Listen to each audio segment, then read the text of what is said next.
अभी तक का अनुभव तो यही कहता है कि उम्मीदें रिश्तों को कमजोर करती है, दुखों का कारण बनती है, मन को निराश करती है।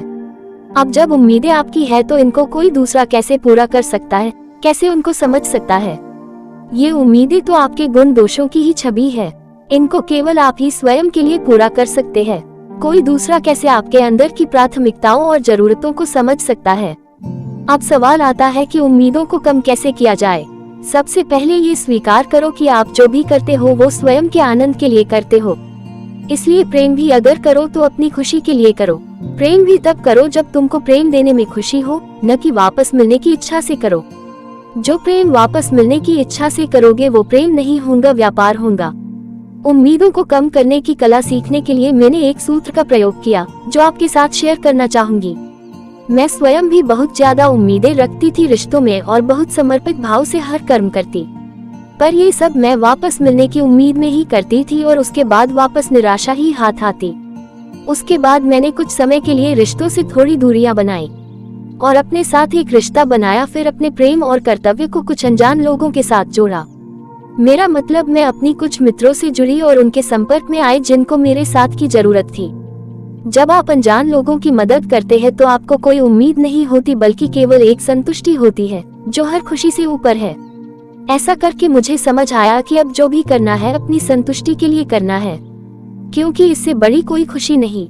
अब वो समय आ गया कि मैं फिर से रिश्तों को संभाल सकती हूँ, उनको प्यार, सम्मान और खुशी दे सकती हूँ, और ऐसा करके ही मुझे खुशी होती है। वापस कुछ पाने की चाह नहीं रखती, और जहाँ पर मुझे लगता है कि देने के बाद उम्मीद जुड़ेगी तो देने से ही बचती हूँ। मुझे लगता है कि आप उतना ही करो जितना करने में आपको खुशी होकर, क्योंकि अगर उससे ज्यादा किया तो वापस न मिलने का दर्द जुड़ जाएगा। आप मान लीजिए आपको कोई पौधे का बीज मिला, आपको नहीं पता कि यह किस पौधे का बीज है। आपको बीज प्रयोग लायक लगता है, इसलिए आप उसे बीज को अपने आंगन में गाड़ देते हैं। रोज उसे समय समय पर पानी, खाद इत्यादि देने लगते हैं। अभी आपको नहीं पता कि बीज कौन से पौधे का है, परंतु पौधे को लेकर आप उम्मीद लगाने लगते हैं कि जब पौधा बड़ा होगा तो सुंदर सुंदर फूलों से आपका आंगन महकने लगेगा। आपको लगता है कि आप कुछ ज्यादा ही उम्मीद लगाने लगते हैं, तो आप ये मान लेते हैं कि पौधा फूल न सही कम से कम कोई फल तो जरूर देगा। हम फिर भी काम चला लेंगे। पौधे को बढ़ने में जितने ज्यादा दिन होते हैं, आपकी उम्मीदें उतनी ही ज्यादा मजबूत होती रहती हैं। अभी तक आप नकारात्मक नहीं सोचते, क्योंकि आपके अनुसार हमेशा सकारात्मक ही सोचना चाहिए, तभी तो परिणाम भी सकारात्मक होगा। फिर एक दिन जब पौधा उगता है, आपको बहुत निराशा होती है, क्योंकि पौधा न तो फूलों वाला था और न फल वाला। ये तो कोई अलग प्रकार की घास है। अब आपको अपनी सारी मेहनत बेकार लगने लगती है, तो अब आप क्या करेंगे? खुद को कैसे शांत करेंगे? इस बात का केवल एक ही जवाब है, यहाँ बीज कोई अपना या अजनबी इंसान है। कोशिश करें कि उम्मीदें लगाने से पहले आप जान सके कि बीज किस पौधे का है। मतलब व्यक्ति के बारे में उम्मीद लगाने से पहले ही उसकी प्रतिभा जानने की कोशिश करें।